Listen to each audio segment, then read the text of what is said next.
5, 4, 3, 2, 1, 0. Ladies and gentlemen, I appreciate very much your generous invitation to be here tonight. You bear heavy responsibilities these days. Welcome to Stock Legends Radio Show, seeking answers, opinions, and the inside scoop, putting you in the front seat on Wall Street. In today's market, This is breaking news. Where is it going next?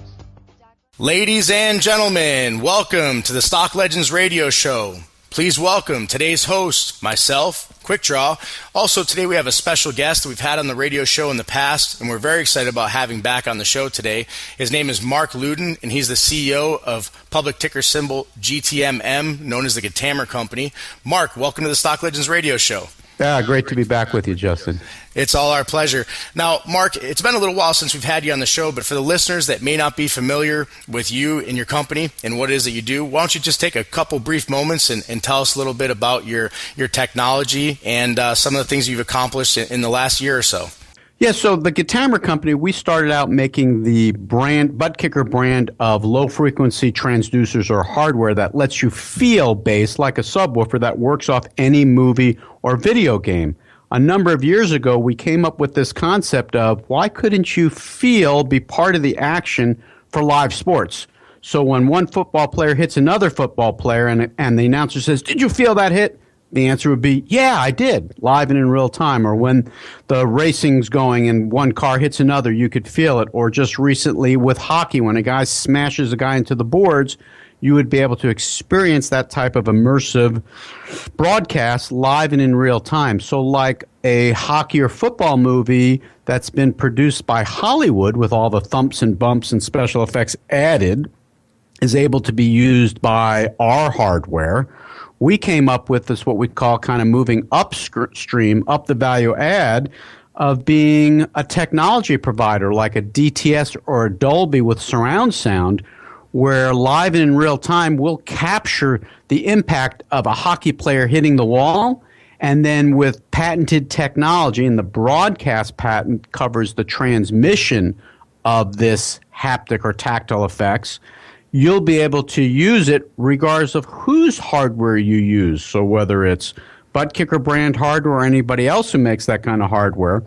And the most important thing for investors to know is that this lets us, we believe, start charging a royalty or a licensing fee and move from a hardware-based model to a recurring revenue model. So that broadcast technology is really what we've been up to, Justin, in addition to getting more and more users for the ButtKicker-brand hardware. For people to visualize the system, it's a low frequency transducer. I know it's going to irritate you if I say it's similar to a subwoofer, but the results, I mean, it's a lot different, and the technology obviously is light years ahead of it. But just so people can grasp the concept, it's similar to like a subwoofer, but a lot more high tech. It shakes the seat, and there's zero delay basically in the timing. But what's most important is that patented technology is on the broadcast. So you're saying you've got the patent on the actual broadcast, which is turning like shaking or vibrations from a hit or from a rumble, transmitting it through the airwaves, and then having it picked up in a receiver, that actual broadcast. You're saying that since that is patented, no matter where you go, if it's on the hardware aspect, the actual system that you sell, or if it's in the transmission of the data, which is basically the 4D concept, which is what the broadcast technology patent covers, you're in the market regardless. So you welcome competitors. Hey, if you've got a low-frequency transducer or something similar to it that you want to try and use, and our actual broadcasting patent can get that data to your transducer and be able to do something similar, you welcome competitors. Right. I mean, I think you've explained that well. Just to go back, the hardware effect, us and other people, it's like a silent subwoofer. You feel it, but unlike a subwoofer that's overly loud and can annoy your wife or your loved one and your kids or your neighbors, a tactile transducer lets you feel bass and gives you that full effect, and depending upon how good the hardware is, a really full, accurate effect without volume. But you're right. More importantly, on the broadcast technology side, the patent is by definition hardware agnostic. So it says, regardless of whether it's ButtKicker-brand hardware or let some other huge, large consumer electronic manufacturer make hardware to shake couches or shake chairs or gaming vests, all those would license our technology just the way your TV, DVD, Blu-ray, audio-video receiver licenses surround sound signals to be able to decode them. So, yeah, where we really see this market going is that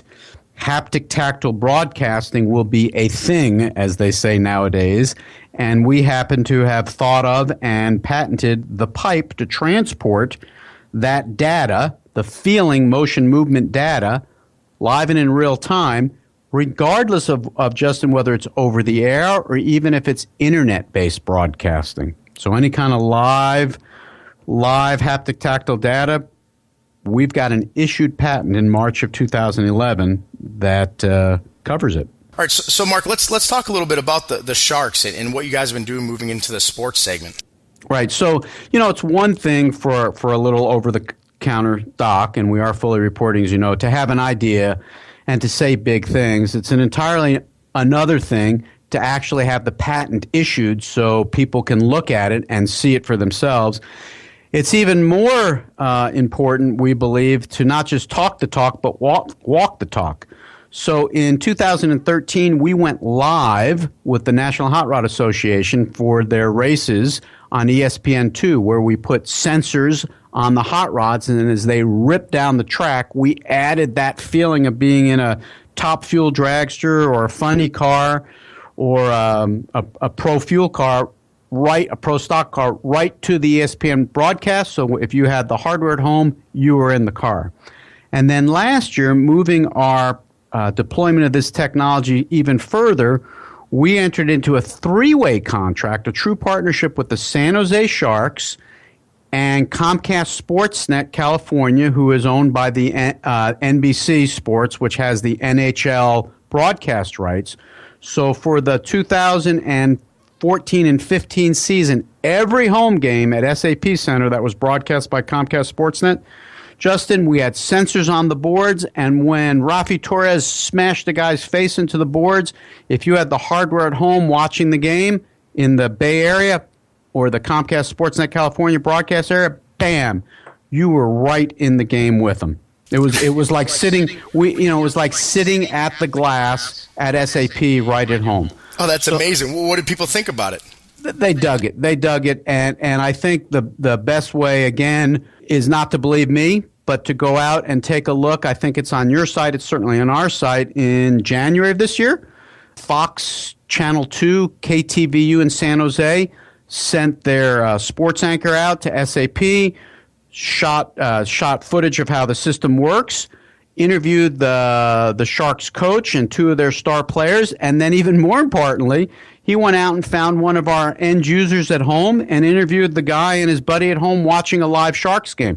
So it's about 7, 8, 9 minutes of tape, Justin, of everyone but us saying great things about how cool this is and how it's the only way to watch sports. So I would say that that's really a very cool interview to watch because it's the end users and it's the hockey players talking about what they think of the technology. I watched it and absolutely loved it. I think it's a great statement. It is right on our site and our landing page where we'll also house this interview. So we want everyone to definitely watch that and take a look at it. You've had a lot of recent success in the movie theater chain market. How does this strategy help bring your broadcast technology to market? And what's it been like moving into the cinema space? Last week, we jointly announced with Regal Entertainment Group, which is the largest theater chain in the U.S., that their newest Regal Premium experience, RPX, outside of Philly, Morristown, New Jersey, every seat was shaking, or in their words, enhanced with butt kickers in their seats. And the press release has some really nice things said by their chief technical and theater operations officer. And so what we're able to do is, for any movie, unlike guys who do motion-based seats, for any type of movie, we're able to let the patrons feel the bass and make it a much more impactful event. And so, according to the theater owners' statistics, a 200-seat theater, about 32,000 people a year should experience the product. So really, being in cinemas means a couple things to us. One, we make margin on the product, so it's top line revenue and it's margin, which is always good. But more importantly, or just as important, it's a great way for the average consumer to experience what tactile transducers do. So think about it. We're in all 10 of the, now they're renamed Dolby Theater at AMC Prime. So all 10 of those AMC Prime theaters, every seat shakes with butt kickers. And we're in a bunch of other theaters in the U.S. as well. But we're also in that big Regal. So theater chain number 1 and 2 in the U.S., over 300,000 people, probably 350 to 400,000 people a year will experience what it's like to be part of a movie that way. Think about it, Justin, the guys who are paying 12, 14, 15, 16 bucks to watch that kind of movie in a big screen, big sound, big shake theater, when they hear about that you can watch the NHL and feel the hits, or some other sports event and feel the hits, we think that's a heck of a lot better way to demo people than perhaps being in, a couple or a large number of Best Buys or some kind of brick and mortar chain and hoping people kind of walk by and sit in your chairs. Here we're going to be demoing, literally, for a couple hours at a time, hundreds of thousands of people and making money on it. We think only good things happen from further theater deployments. I know Regal is big. Everybody knows the name. But exactly how big is Regal Entertainment? So Regal has the largest footprint in the U.S. with over 7,300 individual auditoriums or theaters, and I believe 570, at least over 500 individual locations. And AMC is pretty good size too. Don't quote me, do your own due diligence. I believe they've got approximately 5,000 individual screens. I guess the point is, Justin, from a scale standpoint, if AMC was to significantly ramp up their AMC Prime or put us in more of the theaters, or the same with Regal, if they were to ramp up the deployment, put us in a bunch more of the RPXs, or even their non-RPX locations, the scale could be rather large. And what we've been seeing in the marketplace, along with other people who sell hardware for the cinema space, is just like there was a digital convergence that went from film to digital projectors, and a number of those service provider companies really scaled in revenue. It's starting to look like tactile and motion seats are starting to get that kind of presence. And if that scales, and we think we're well positioned, that revenue jump could be significant, and it will also, again, point the way for more consumers to experience it, and when they hear about it on their favorite sports broadcast, to want it at home. I mean, you might remember that when theaters went to the digital projectors, it's about the same time HD TVs came out, right? And everyone had to have an HD TV.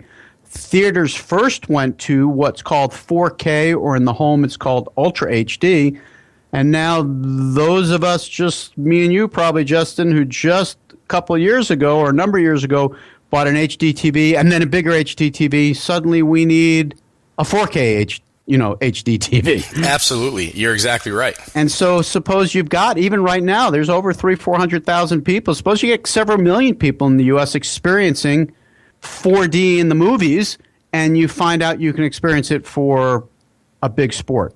I think that really helps our cause, and we get to build that experience organically. To repeat myself, we get to have demos out in the marketplace for the average person to experience it for an extended period of time and enjoy it, and we make money selling it. So much better than kind of an old model of, why don't you put seats in brick and mortar stores? And you're talking about one theater, a couple hundred seats, 30-something thousand people will experience that per year. But what about when we're talking about hundreds of thousands of people, and lots of movie theaters? It just has the opportunity to basically go viral and grow exponentially. We think so. And I think that's why our investors, as you might have noticed, we reported our first quarter earnings. Revenue was up 70%. We maintained above average margins of 46%. And we were also closed on $500,000 of investment for inventory purchasing and for general corporate purposes, because we think there's runway to continue to grow, and not only the hardware business, but also to have more opportunities to deploy the broadcast technology. How do you think these particular funds will help accelerate things? Can you go into a little bit more detail with what the exact strategies are with the funds? Yeah, I mean, to tell tales on ourselves, and if you're looking at us for the first time, please do all your due diligence. Or if you've known us for a while, I think you'll like this answer. In the past, we've been undercapitalized, and we've had not been able to grow on the hardware side as fast as we'd like to. Because we've been putting our resources into the broadcast technology. So this capital allows us to continue to move the hardware side of the business along at the same time while we're working on further deployments of the broadcast technology. So, we think that as we close on this round, that we'll be able to grow and increase the momentum and keep the momentum going. It's been very encouraging to see that key customers, regardless of, somewhat of our fits and stops on revenue side, but the key customers that we want to do business with, the Sharks, the Comcast Sportsnet, AMC, Regal Entertainment, they see real value both in our broadcast technology and our hardware technology, as well as we continue to move this process of standardizing the broadcast technology along. So we think as we add capital to the company, we can keep all things moving together forward in an expedited or faster way. Mark, it's an exciting time. There's a lot going on with the company. For the investors listening today, we want to send you to our website where we have a landing page set up, which is stocklegends.com/GTMM, the Guitammer Company. Also, there's a couple websites that you can visit here to get a little more information about the company. One is Guitammer.com.